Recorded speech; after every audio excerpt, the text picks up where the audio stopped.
Hey guys, Kev here, and I have an unboxing to do for you. So this package is from my good buddy, one of my best friends, Jake, over at Bearded Gear. Unboxing knife is the Brown Micarta F5.5, which has been modded by the knife modders. And then I got these scales from Urban EDC. They were nice enough to send me a warranty set because mine were broken.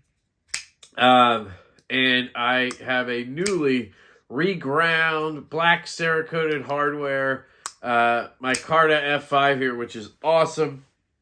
And Jake sent me some cool ass knives. One is a Spyderco that I have never handled. I've always been interested in. And the other is a very fancy knife. As you guys may know, Jake is very bougie these days. He kind of surpassed me a little bit. I was, pretty goddamn bougie myself. And I've been checking out a lot of budget stuff lately and just whatever comes across my liking and my table. And Jake has just been really, dialing it up and going for it. Getting all types of customs and whatnot. So, anyway, I asked him to send me one. And we're going to check that out along with this Spyderco. And obviously, from the title, you can tell, man, these are some bougie-ass envelope or pouches he sent them in. I got some stickers and stuff here. He always sends me the midget stickers. Sorry, is that that's not PC, I guess, sorry. He sends me the tiny stickers. Give me a second to collect them off the floor. Yeah. All right, so we have a tiny Beard Mountain sticker. We have a couple of those. We have a Bearded Gear sticker. Why are they so small, Jake? This is cool. Holes over stud stickers. That is a really cool sticker right there. I have a couple of those and a Bearded Gear holographic, looks like. So these will go into the sticker box, and when I send off giveaways and whatnot, they will be in there. So I think I know what this is. So I'm going to start with this one. This is going to be the Spyderco Subvert. So this is a knife I've never checked out before. So what is all this stuff? It's got the weirdest packaging. All right. So I have never tried the Spyderco Subvert before. I obviously wasn't going to buy one because they're pretty expensive. I think they're like $300-400 or something. And you're talking G10. It's it is a liner lock. I thought it was a frame lock, so that's cool. I believe it's titanium liners. Yep, titanium liners. And then, I don't know what the blade steel is. We will find out. It's made in the Taiwan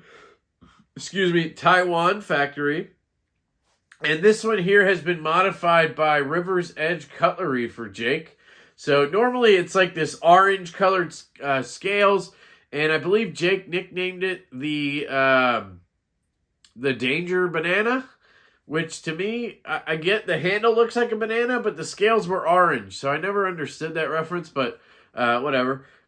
You can slow roll it out. And the coolest thing to me about the Subvert is just the overall aesthetic. It looks like a machete. So you basically have a giant folding machete. I mean, not giant. I always call the Finch Knife Co. Tycoona the mini machete.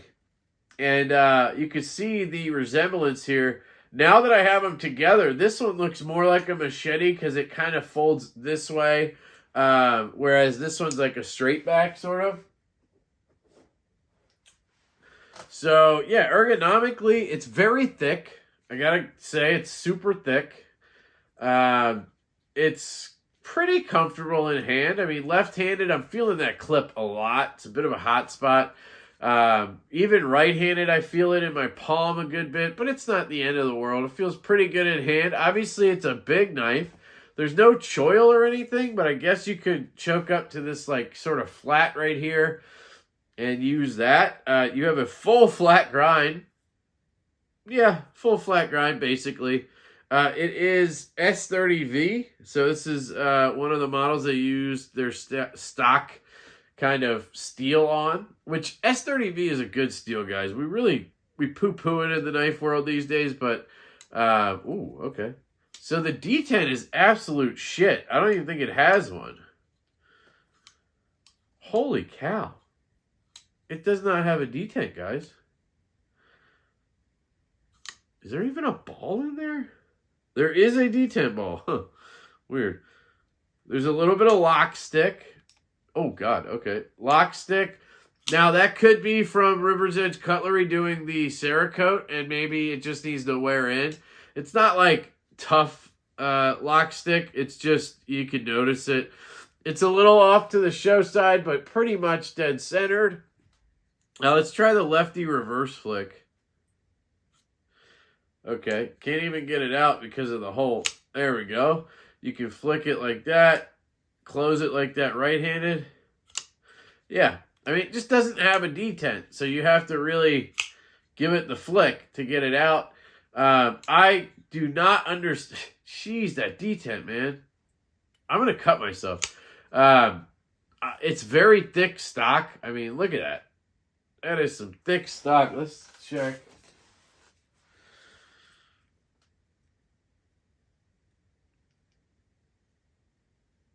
Well, not as thick as I thought. 15 thousandths.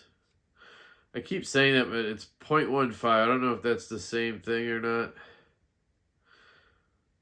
Yeah, 0.15 on the blade stock. So it's not as thick as you'd think, but it looks absolutely huge. Yeah, just not my style at all. It has a maker's mark that says BS, so bullshit design. I'm just kidding. I don't know if that's Brad Southard. I don't know if this is a Brad Southard looking knife or if that's somebody else that I don't know. Taichung Taiwan.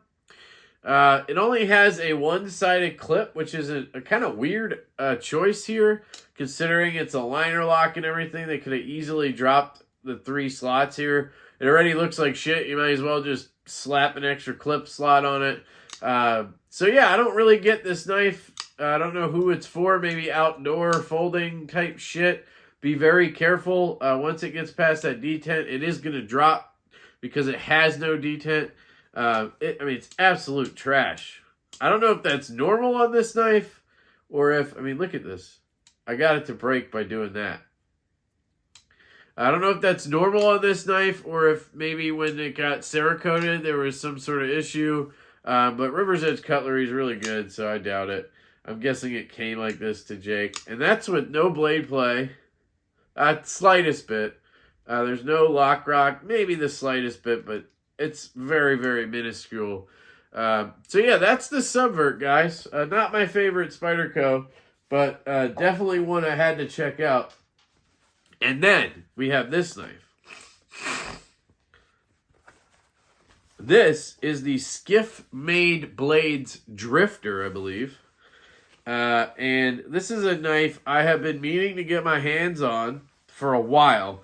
I've always wanted one of these, I don't know, for a few months now. Ever since I got my first Holt Haptic, I really wanted to try a drifter as well. They kind of go hand in hand in terms of how they're looked at in the community.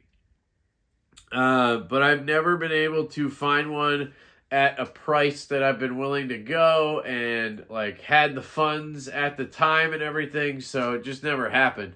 And Jake has had this for a little while. He picked this up at the, God, I always forget the name of that show. It's the one in Vegas. Has some letters to it. Not Blade Show West, the other one before that. But anyway, has a unbelievably long clip. Look at that. Retention feels pretty good. Yeah, it kind of pops over because it has a point right there, but it works. It has an over travel stop / pivot collar, looks like. Very, very ornate. You can see the milling on here. Again, this kind of reminds me of Holt Blade Works and their work. Skiff Made Blades, obviously, are the ones behind Skiff Bearings, which I absolutely love. You have this flipper tab here, has a little hook to it so you can get your finger in there. There's no jimping, and it's a bit of a pecker, so it better have a pretty strong detent.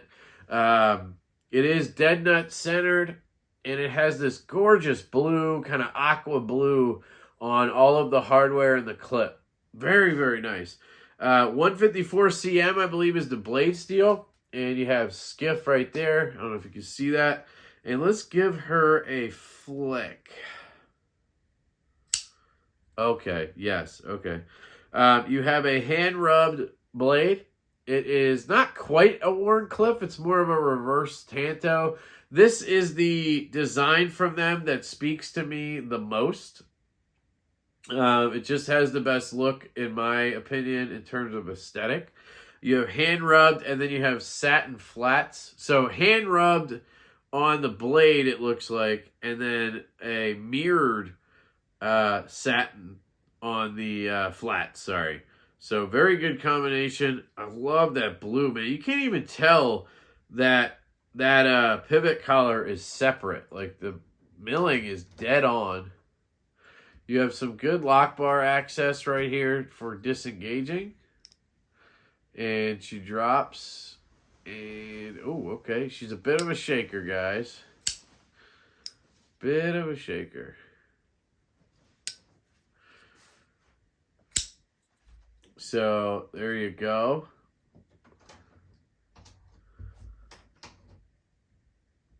Yeah, I'm surprised that it's not more dropped shut. Hang on a second.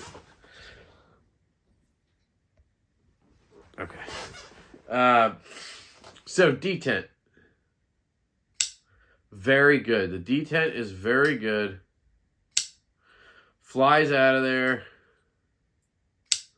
Yeah, it's actually on the stronger side, which is good because of that flipper tab needing, you know, you don't want a weak detent with a giant flipper like this.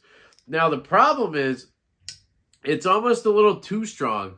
And, you know, I know that sounds weird for somebody who likes strong detents to say it's too strong, but this would bother me after a while. It would bother me to keep flicking this.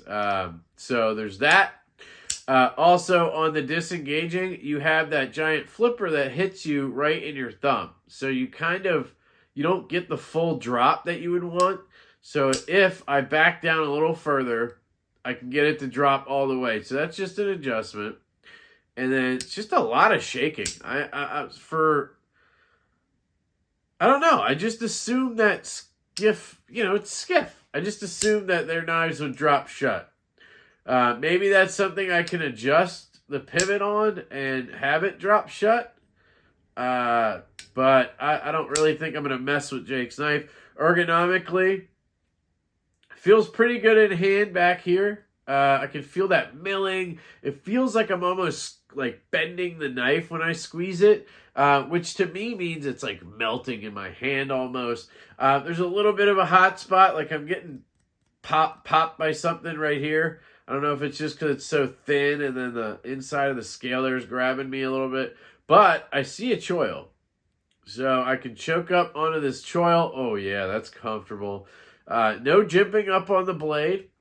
So that feels really good in hand. I am relatively close to this edge right here. You see that? I'm like basically on top, of that edge with my index finger. And it is sharp back there, guys. Damn, this thing's sharp. So it's a little scary how close I am to the blade. But I don't seem to be cutting myself, so I guess it's fine. This does feel very comfortable in hand. I will have to say that. Not a fan of the disengaging because of that flipper tab. I don't want to have to climb all the way down here to get it to fall that far. And I just feel like it should drop shut. Left-handed, it feels good. Left-handed lock bar. Yep, if you put any pressure on that lock bar, it will not fire. So you got to stay off the lock bar to flick it out. There's no lock stick or anything. Looks like do we have a steel insert? Yes, we do. We have a steel insert. It says Drifter number 182 on the inside of the scale. right in here. You won't be able to see that, but that's what it says. Drifter 182. Let's see. Anything else? Left-handed. Anything I want to note? Got to get past the detent. Where's the detent brake? So it has a detent ball ramp that works very well. I can barely feel the transition, which is nice. Yeah, I don't know. I thought the action would be better. I thought it would be more like a Holt haptic, not every knife needs to be a Holt haptic. Not every knife needs to be drop shut. If this is the way Skiff wants their knives to be, then that's the way they're going to be, right? I mean, that's fine. That's fine. There's no blade play, and there's no lock rock, which is fantastic. Yeah, very smooth. I mean, if we're talking about between the pivot here, I can hear a little bit of grit, but that's literally the detent ball riding on that mirrored polish, and that's going to be like that. I had a haptic, did the same thing. Very, very smooth in here. These retail for, I believe, Jake got this table price for like $900 or $950 or something. 100% worth it. I mean, I can see the machine quality, all that stuff that goes into this. It's well worth it. The chamfering right here for the lock bar access is fantastic on both sides there. Centering is dead nuts. The blade just sits in there beautifully. It looks amazing, guys. It really is sexy. The finishing up here, how everything is even, like where the blade and the scales meet, it's all flush. Feels really good. Yeah, I mean, it's a beautiful knife, guys. The relief cut being on the outside is a little bit ugly. For such a gorgeous knife to have that cut and then a hole under it just kind of just throws it off a little bit. The clip has a landing pad, so they kind of cut in. I don't know how well you'll see it, but they cut in like a square there that's doesn't have any milling under the clip, which is awesome. You have two screws for the clip. It looks like it's all T8 or T10. Yeah, really, really nice knife, guys. I definitely see why Jake likes this. The weight is extremely light. I mean, not extremely, but it's lightweight. It's a good size knife. I'd probably put it around the size of a Malibu, 3.3 inches. There you go. So it might be closer to 3.5 inches on the blade. But here is my argument for why I don't, now that I've handled this, and I've had two haptics now. My argument for why I don't need one of these is this. If I was going to spend $900 and whatever dollars on this, now I get it. The beauty of this finish work, that's one thing. If that's your thing, then I get it. But this knife right here, and I have a blue aluminum one with stonewash blade, which is more comparable. The detent is so perfect. It's more fidgety because it actually drops shut. It has a button lock. I just don't feel the need to buy one of these or a haptic like as a flipper only knife when I have this that just works so perfectly. And I mean, this is $200, not this one. This is a modded one, but the normal ones are $200. And you can get the titanium version with milling and stuff with 20 CV for like $450 or something like that. That makes more sense to me than these or a haptic. Now that I've had all of those knives. Now, that's obviously a personal thing. And again, some people, this outline is beautiful to them, and it's beautiful to me. This finish work is worth that money, and this knife is 100% worth what they're charging. Just for me personally, flipper only and everything, it just doesn't seem necessary anymore. So I'm very glad that Jake sent me this and let me check this out. I know he loves this knife, but it really kind of like emphasized to me that I don't need one, which means I get to save $900 or whatever. So it's a really cool knife. Very, very sweet. I'm very grateful that I have friends in the community that will loan me knives like this on a whim. I just like, hey man, can I check it out? Yep, sure. Boom, in the mail. And then he also sent me the Subvert here. So these are the two knives, guys. They're out of the box. I'll do first impressions or overview, reviews, whatever. I'll figure out as I go how much I get into them and what type of review process it goes. But it'd be nice if you could flick this guy somehow. You can't. It'd be nice if this one had a detent of some sort. Ow, that one hurt.